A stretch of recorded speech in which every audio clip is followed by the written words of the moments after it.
நேற்று முன்தினம் சனிக்கிழமை மே மாதம் 10ஆம் தேதி சனிக்கிழமை கொழும்பிலிருந்து வந்த ஒரு ஆங்கில பத்திரிகையில் ஒரு கட்டுரை ஒன்று பார்த்தேன். அந்த கட்டுரையினுடைய தலைப்பு எப்படி இருந்ததுன்னு சொன்னால், பிரிகேடியர் பால்ராஜ் என்று சொல்லி பிட்டி ஒரு தலைப்பொண்டு போட்டு அந்த பிரிகேடியர்ன்றதை சிவப்பு எழுத்தில் போட்டு ஒரு முழுப்பக்க கட்டுரை ஒன்று வந்திருந்தது. கொழும்பிலேருந்து வர ஒரு ஆங்கில பத்திரிகை டெய்லி மிரர் பத்திரிகையில். சரி, அந்த கட்டுரையில் என்னதான் சொல்லப்பட்டிருக்குன்னு சொல்லி ஒரு ஆச்சரியத்தோடு தான் நான் பாய்ச்சி பார்த்தேன். நான் ஏனென்று சொன்னால், பொதுவாக கொழும்பிலேருந்து வர சிங்கள பத்திரிகைகளையும் ஆங்கில பத்திரிகைகளையும் இயக்கத்தை பற்றி ஒரு கட்டுரை போட்டால் அது கட்டாயம் ஏதாவது குறை சொல்கிற மாதிரி, ஏதாவது குற்றஞ்சாட்டுற மாதிரி, அல்லது பொய்யான தகவல்கள் இப்படித்தான் இருக்கும் கட்டுரைகள். ஆனால் பால்ராஜ் அண்ணாவை பற்றி அப்படி என்னதான் எழுதியிருக்கணும் என்று சொல்லி வாய்ச்சி பார்த்தா அதில் முழுக்க முழுக்க பால்ராஜ் அண்ணா ஒரு மிகச்சிறந்த தளபதி, எதிரிகளாலும் வியந்து பார்க்கப்பட்ட ஒரு தளபதி. அவருடைய திறமை, அவருடைய போர் ஆற்றல், அவருடைய மதிநுட்பம் எல்லாத்தையும் பாராட்டி தான் எழுதப்பட்டிருக்கிறது. அதோட முக்கியமான சில விஷயங்கள் ஹைலைட் பண்ணி சொல்லப்பட்டிருக்குது. அதில் முதலாவது விஷயம் என்னென்று சொன்னால், பால்ராஜ் அண்ணா தன்னுடைய அணி வீரர்களால் மிகவும் விரும்பப்பட்டார். அதாவது இயக்கத்தாலேயும் பொதுமக்களாலேயும் மிகவும் விரும்பப்பட்டார். அதே வேளையில் எதிரிகளால், இலங்கை இராணுவத்தால் வியந்து பார்க்கப்பட்டார், ஆச்சரியத்தோடு பார்க்கப்பட்டார் என்று சொல்லி அதில் ஒரு குறிப்பு ஒன்று சொல்லப்பட்டிருக்கிறது. அது மட்டும் இல்லாமல் மிகச்சிறந்த ஒரு இராணுவ தளபதி, மிகச்சிறந்த ஒரு இராணுவ தளபதி என்று சொல்லி அதுவும் அந்த கட்டுரையில் ஹைலைட் பண்ணப்பட்டிருக்கிறது. அதை விட ஒஃபென்சிவ் அண்ட் டிஃபென்சிவ் அந்த ரெண்டு தாக்குதல் முறையிலையும் மிகச்சிறந்த தளபதியாக பால்ராஜ் அண்ணா விளங்கினார் என்று சொல்லியும் அதில் ஒரு வசனம் இருக்குது. ஒஃபென்சிவ் என்றால் உங்களுக்கு தெரியும், தமிழில் சொல்கிறது வலிந்த தாக்குதல் என்று சொல்லி. டிஃபென்சிவ் என்று சொன்னால் வார தாக்குதலை தடுக்கிற தாக்குதல், அதாவது வழிமறிப்பு தாக்குதல், இடைமறிப்பு தாக்குதல், முறியடிப்பு சமர், இந்த மாதிரியான பெயர்களை அது அழைக்கப்படும். அதுதான் டிஃபென்சிவ் என்று சொல்கிறது. எனவே பால்ராஜ் அண்ணா ஒஃபென்சிவ் அண்ட் டிஃபென்சிவ் ரெண்டிலையுமே மிக திறமையானவர் என்று சொல்லி சொல்லப்படுகிறது. இப்படியாக இந்த கட்டுரை முழுக்களுமே பால்ராஜ் அண்ணாவை பற்றி, அவருடைய திறமைகளை பற்றி ஒரு புகழ்ந்து பாராட்டுற விதமாக தான் இந்த கட்டுரை இருக்குது. இந்த கட்டுரையை எழுதினவர் யாருன்னு பார்த்தீங்கன்னு சொன்னால், இப்போ நீங்கள் பக்கத்தில் பார்க்குற இவர் தான் டிபிஎஸ் ஜெயராஜ். இவர் ஒரு புகழ்பெற்ற ஒரு பிரபலமான ஊடகவியலாளர். எதிரிகளாலேயும் வியந்து பார்க்கப்பட்டவர், ஆச்சரியத்தோடு பார்க்கப்பட்டவர், எதிரிகளும் மதிக்கின்ற வீரன் என்று சொல்லி சொல்லப்பட்டிருக்கிறது தானே. அதுக்கு இரண்டு உதாரணங்களை கட்டுரையாளர் சொல்லியிருக்கிறார். அந்த ரெண்டு உதாரணங்களோடு தான் இந்த கட்டுரையை ஆரம்பிக்குது. அதில் முதலாவது சம்பவம் என்னென்று சொன்னால், ஆமீண்ட வோக்கி டோக்கி உரையாடல் ஒன்ற இயக்கம் ஒட்டு கேட்குது. அதாவது இந்த ஃப்ரண்ட் லைனில் பார்த்தீங்கன்னு சொன்னால் இயக்கமும் ஆமியும் கிட்ட தான் இருப்பினும், அதில் ஆமி வோக்கி டோக்கியில் கதைக்கிறத இயக்கம் ஒட்டு கேட்கிறதும், அப்புறம் இயக்கம் கதைக்கிறத ஆமி ஒட்டு கேட்கிறதும் மாறி மாறி நடக்கும். என்ன கதைக்கணும்ன்றதை மாற்றி மாற்றி ஒட்டு கேட்பினோம். அந்த அடிப்படையில் ஒரு ஃப்ரண்ட் லைனில் ஆமிக்காரர் தங்களுக்குள்ள கதைச்சதை இயக்கம் ஒட்டு கேட்டிருக்குது. அதில் என்ன சொல்லப்பட்டிருக்குன்னு சொன்னால், ஃப்ரண்ட் லைனில் நிற்கிற ஆமிக்கு ஒரு கட்டளை ஒன்று வருதாம். பின்னுக்கு இருந்தார சொல்லி பின்ன போல இருக்கு. என்ன சொல்லணும்னு சொன்னால், முன்னுக்கு களத்தில் பால்ராஜ் நிற்கிறார். ஆள் மிகவும் ஆபத்தானவர். அதாவது தலைவருடைய பெயரை சொல்லி, தலைவரை விடவும் இவர் மிகவும் ஆபத்தானவர், எனவே கவனமாக இருந்து கொள்ளுங்கன்னு சொல்லி ஃப்ரண்ட் லைனில் நின்ற ஆமிக்கு ஒரு கட்டளை ஒன்று பின்னுக்கு சொல்லப்பட்டதாம், ஒரு தகவல் ஒன்று பின்னுக்கு இருந்து சொல்லப்பட்டதாம். இந்த உரையாடலை இயக்கம் ஒட்டு கேட்டுட்டு அந்த கதை தலைவற்ற காதுக்கு போயிட்டுது. அதுக்கு பிறகு தலைவர் என்ன செய்வாராம்னு சொன்னால், அடிக்கடி பால்ராஜ் அண்ணாவை சந்திக்கக்குள்ள ஒவ்வொரு தடவையும் நக்கல் அடிப்பாராம். இந்த பேர் எதிரி என்னை விடவும் உன்னைத்தான் ஒரு ஆபத்தான ஆளாக பார்க்குறான், அதாவது உன்னைத்தான் நம்பவனா பார்க்குறான், எனவே உன்னைத்தான் அவன் குறி வைப்பான், எனக்கு எந்த விதமான பிரச்சனையும் இல்லை, நான் சேஃப் என்று சொல்லி நடுக ஒரு பெம்பலா சொல்லி கொண்டிருப்பாரான் தலைவர் என்று சொல்லி இதில் ஒரு குறிப்பு சொல்லப்பட்டிருக்கிறது. அது தலைவர் சும்மா அப்படி நக்கலா சொல்றதே பால்ராஜ் அண்ணாவை மறைமுகமாக பாராட்டத்தான் என்று சொல்லி இந்த கட்டுரையில் சொல்லப்பட்டிருக்கிறது. இரண்டாவது சம்பவம் என்னென்று சொன்னால், சமாதான காலத்தில் உங்கள் எல்லாருக்குமே தெரியும், பால்ராஜ் அண்ணா சுகையினம் அடைஞ்சிருந்து சிங்கப்பூருக்கு அழைத்து செல்லப்பட்டு அங்கே அவருக்கு சிகிச்சைகள் மேற்கொள்ளப்பட்டது. அப்போ ஜனாதிபதியாக இருந்தது சந்திரிகா பண்டாரநாயக்க குமாரதுங்க, பிரதமராக இருந்தவர் ரணில் விக்ரமசிங்க.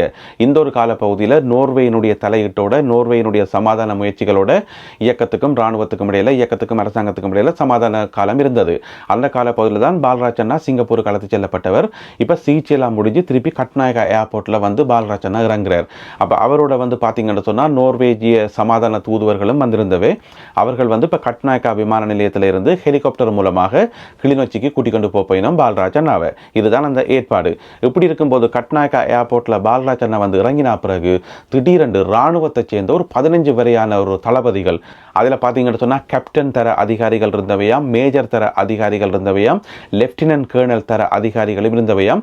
இப்படியாக ஒரு 15 பேர் திடீரென்று பால்ராஜ் அண்ணாவை சுற்றி வளைச்சோன்னே நோர்வே நோர்வேக்காரர் வந்து பயந்து போச்சினோம். என்ன சொன்னால் அவை தான் பொறுப்பு பால்ராஜ் அண்ணாவை கூட்டிக் கொண்டு வரதுக்கு. எனவே வந்து அவை பனிக் ஆயிட்டினோம். என்ன நடக்க போதுன்னு தெரியாது. ஏன்னா எது வேணும்னாலும் நடக்கலாம் என்ன அப்படியான ஒரு சூழ்நிலை.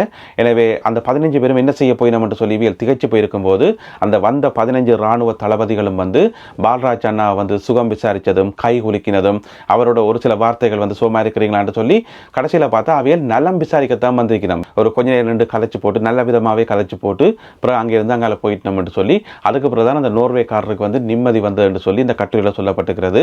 இந்த 2 சம்பவங்களையும் இந்த கட்டுரையாளர் ஏன் குறிப்பிட்டிருக்கார் என்று சொன்னால் எப்படி வந்து அவர் எதிரிகளால் வந்து இலங்கை இராணுவத்தால் வந்து வியந்து பார்க்கப்பட்டார், ஒரு ஆச்சரியத்தோடு பார்க்கப்பட்டார் என்றதுக்கு உதாரணம் காட்டுறதுக்காக இந்த 2 சம்பவங்களையும் குறிப்பிட்டு இந்த கட்டுரை வந்து ஆரம்பித்து அதுக்கு பிறகு பால்ராஜ் அண்ணாவினுடைய சின்ன வயசு வாழ்க்கையிலிருந்து படிப்படியாக அவர் எப்படி வளர்ந்து கொண்டு வந்தார், எப்படி இயக்கத்தில் இணைஞ்சார், அந்த மாதிரியான விஷயங்கள் வந்து சொல்லப்படுது.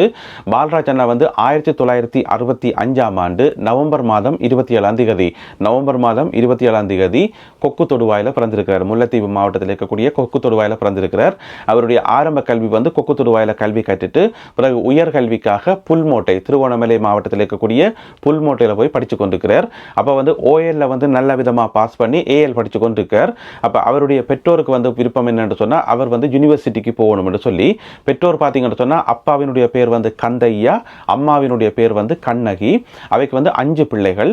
அந்த 5 பிள்ளைகளை வந்து 4 ஆம்பளை பிள்ளையும் ஒரு பொம்பளை பிள்ளையும். அந்த 5 பிள்ளைகளை வந்து 4வது பிள்ளை தான் வந்து பால்ராஜ் அண்ணா. அவருடைய சொந்த பேர் வந்து பாலசேகரன். அப்படி வந்து ஏஎல் படித்து கொண்டிருக்கக்குள்ள அவர் இயக்கத்துக்கு போயிட்டார்.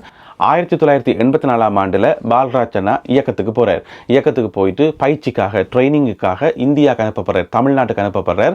தமிழ்நாட்டுக்கு அனுப்பப்பட்ட 9வது பட்சில் தான் பால்ராஜ் அண்ணா இருக்கிறார். அப்போ அங்கே போயிட்டு ட்ரைனிங் எல்லாம் முடிச்சு கொண்டு திருப்பி தாயகத்துக்கு திரும்பி வரார். அப்பேக்க பார்த்தீங்கன்னு சொன்னால் வன்னி மாவட்டத்தினுடைய கட்டளை தளபதியாக இருந்தவர் வந்து மாத்தியா அண்ணன். தலைவர் வந்து யாழ்ப்பாணத்தில் இருந்தவர். வன்னி பெருநிலப்பரப்புக்கான தளபதியாக வந்து மாத்தியா அண்ணன் வந்து நியமிக்கப்படுறார். அப்போ தான் பால்ராஜ் அண்ணா ட்ரைனிங் எல்லாம் முடிச்சு கொண்டு திரும்ப தாயகத்துக்கு வரார். அப்படி விரைக்குள்ள வந்து மாத்தியா அண்ணன் என்ற மெய் பாதுகாவலர் அணி இருக்குத்தானே, அதில் வந்து பால்ராஜ் அண்ணா உள்வாங்கப்படுறார். அதுக்கு பிறகு வன்னியில் படிப்படியான நடவடிக்கைகளையும் வந்து அவர் ஈடுபட ஆரம்பிக்கிறார். ஒரு பக்கம் வந்து மாத்தியா அன்னைக்கு பொடிக்காட்டாக இருந்தோண்டு மற்ற பக்கம் சண்டைகளையும் வந்து ஈடுபட ஆரம்பிக்கிறார். அதில் மிக முக்கியமான சண்டை, அதாவது பால்ராஜ் அண்ணாவினுடைய தலைமையில் அவரால் திட்டமிட்டு நடத்தப்பட்ட முதலாவது தாக்குதல் என்று சொல்லப்படக்கூடிய ஒரு தாக்குதல் பற்றி இதில் குறிப்பிடப்பட்டிருக்கு. அது என்னென்று சொன்னால் கிளிநொச்சி கரடிப்போக்கு சந்தியை வந்து கைப்பற்றினது. ஏன்னு சொன்னால் அப்போ கிளிநொச்சியில் வந்து இராணுவம் இருந்தது. அந்த கிளிநொச்சி கரடிப்போக்கு சந்தியை வந்து தாக்குதல் மேற்கொண்டு தன்னுடைய கட்டுப்பாட்டுகளை கொண்டு வந்தவே இது பால்ராஜ் அண்ணா நடத்தின முதலாவது ஒரு முக்கியமான தாக்குதல் என்று சொல்லி இந்த கட்டுரையில் சொல்லப்பட்டிருக்கிறது. அதுக்கு பிறகு 87ஆம் ஆண்டில் என்ன நடக்குன்னு சொன்னால் மாத்தியா அண்ணா வந்து இயக்கத்தினுடைய பிரதி தலைவராக பதவி உயர்த்தப்படுறார். அப்போ மாத்தியா அண்ணா வந்து யாழ்ப்பாணம் போயிட்டார். 1987ஆம் ஆண்டு அவர் யாழ்ப்பாணம் போன பிறகு வன்னி பெருநிலப்பரப்புக்கு என்ன நடக்குன்னு சொன்னால் ஒவ்வொரு மாவட்டத்துக்கும் தனித்தனி தளபதிகள், கட்டளை தளபதிகள் வந்து தனித்தனியாக நியமிக்கப்படினோம். அதில் வந்து பார்த்தீங்கன்னு சொன்னால் வவுனியா மாவட்டத்தினுடைய கட்டளை தளபதியாக நியமிக்கப்பட்டவர் வந்து ஜெயம் அண்ணா. அதே மாதிரி கிளிநொச்சி மாவட்டத்தினுடைய கட்டளை தளபதியாக நியமிக்கப்பட்டவர் வந்து சுசீலன் அண்ணா. அதே மாதிரி முல்லைத்தீவு மாவட்டத்தினுடைய கட்டளை தளபதியாக நியமிக்கப்பட்டவர் பசீலன் அண்ணா. அப்போ பசீலன் அண்ணா முல்லைத்தீவு மாவட்டத்தை டேக் ஓவர் பண்ண பிறகு அவருடைய ஒரு உதவியாளராக அவருடைய துணை தளபதியாக பால்ராஜ் அண்ணா நியமிக்கப்படுறார். நியமிக்கப்பட்டு பசீலன் அண்ணாவும் பால்ராஜ் அண்ணாவும் சேர்ந்து பல வெற்றிகரமான அதிர்ச்சியூட்டும் தாக்குதல்களை மேற்கொள்ளினோம். அதில் மிக முக்கியமான தாக்குதல் என்று சொல்லி இந்த கட்டுரையில் சொல்லப்பட்டிருக்கிறது முந்திரிகை குளம் பகுதியில் இடம்பெற்ற அந்த அம்பியூஸ் கன்னிவடி தாக்குதல். அதில் வந்து 14 இராணுவத்தினர் கொல்லப்பட்டனர் என்று சொல்லி டிபிஎஸ் ஜெயராஜ் இந்த கட்டுரையில் வந்து எழுதியிருக்கிறார். இப்படியாக பால்ராஜ் அண்ணாவினுடைய தாக்குதல் நடவடிக்கைகள் வந்து கொஞ்சம் கொஞ்சமாக அதிகரித்து கொண்டு போகுது. அப்பேக்க தான் 1987ஆம் ஆண்டு இந்திய இராணுவம் வந்து இலங்கைக்கு வருது. இந்திய இராணுவம் இலங்கைக்கு வந்த பிறகு கொஞ்ச காலம் வந்து ஒரு அமைதி காலம் நிலவினது உங்களுக்கு எல்லாருக்குமே தெரியும். அதுக்கு பிறகு வந்து சண்டைகள் ஆரம்பித்தது. மிக முக்கியமாக யாழ்ப்பாணத்தில் வந்து இந்திய இராணுவம் வந்து ஆபரேஷன் பவன் என்று சொல்லி ஒரு நடவடிக்கை ஒன்று ஆரம்பித்த வினம். அப்போ அந்த நடவடிக்கையில் பார்த்தீங்கன்னு சொன்னால் ஒரு கட்டத்தில் வந்து தலைவராக்கள் வன்னிக்குள்ள மூவ் பண்ண வேண்டி வந்துட்டுது. எங்கே என்று சொன்னால் முல்லைத்தீவு மாவட்டத்தில் இருக்கக்கூடிய நித்திகை குளம் என்று சொல்லப்படுற ஒரு அடர்ந்த காட்டு பகுதி. உங்கள் எல்லாருக்குமே அது தெரியும். அந்த நித்திகை குளத்துக்குள்ள வந்து தலைவராக்கள் மூவ் பண்ண பிறகு தலைவரை பாதுகாக்கிற பொறுப்பும் அந்த ஏரியாவை பாதுகாக்கிற பொறுப்பும் வந்து லெப்டினன்ட் கர்னல் நவமண்ணாட்ட கொடுக்கப்படுது. நவமண்ணாக்கு வந்து உதவியாளராக நியமிக்கப்படுறார் பால்ராஜ் அண்ணா. அப்போ நவமண்ணாவும் பால்ராஜ் அண்ணாவும் சேர்ந்து தலைவரை பாதுகாக்கிற அந்த முயற்சியில் வந்து கண்ணும் கருத்துமாக இருக்கணும். நல்ல இறுக்கமான நடவடிக்கைகள், பாதுகாப்பு நடவடிக்கை எல்லாம் மேற்கொண்டு அந்த ஏரியா வந்து நல்ல பாதுகாப்போட வச்சிருக்கணும். அப்போதான் இந்திய ராணுவம் வந்து ஒரு நடவடிக்கை ஒன்றை மேற்கொள்ளினோம். தலைவரை வந்து பிடிக்கிறோம் என்று சொல்லி ஒரு நடவடிக்கை. அதனுடைய பேர் வந்து ஆபரேஷன் செக்மேட் என்று சொல்லி ஒரு நடவடிக்கை. அப்போ ஆபரேஷன் செக்மேட் வந்து இந்திய ராணுவத்தால் ஆரம்பித்து நடத்தப்பட்ட போது அதுக்கு எதிரான கட்டும் தாக்குதல்களை வந்து நவமன்னாவும் பால்ராஜ் அண்ணா எல்லாம் சேர்ந்து கடுமையான எதிர் தாக்குதல்களை நடத்தினோம். அப்போ இந்த கட்டுரையில் வந்து ஒரு வசனம் சொல்லப்பட்டிருக்கிறது, அந்த மோதல்களில் வந்து ஏராளமான கூர்க்கா படையினர் கொல்லப்பட்டனர் என்று சொல்லி இந்த கட்டுரையில் வந்து ஒரு வசனம் இருக்குது. இப்படியாக தலைவரை பாதுகாக்கிற அந்த முயற்சியிலே வந்து கடுமையாக தன்னை ஈடுபடுத்தி கடுமையான சண்டைகள் எல்லாம் பிடிக்கிறார் பால்ராஜ் அண்ணா. அப்படியான ஒரு சந்தர்ப்பத்தில் தான் தேசிய தலைவருக்கும் பால்ராஜ் அண்ணாக்கும் இடையில வந்து ஒரு நல்ல நெருக்கம் ஒன்று ஏற்படுது. ஏன்னு சொன்னால் பக்கத்திலான இருக்கிறார்.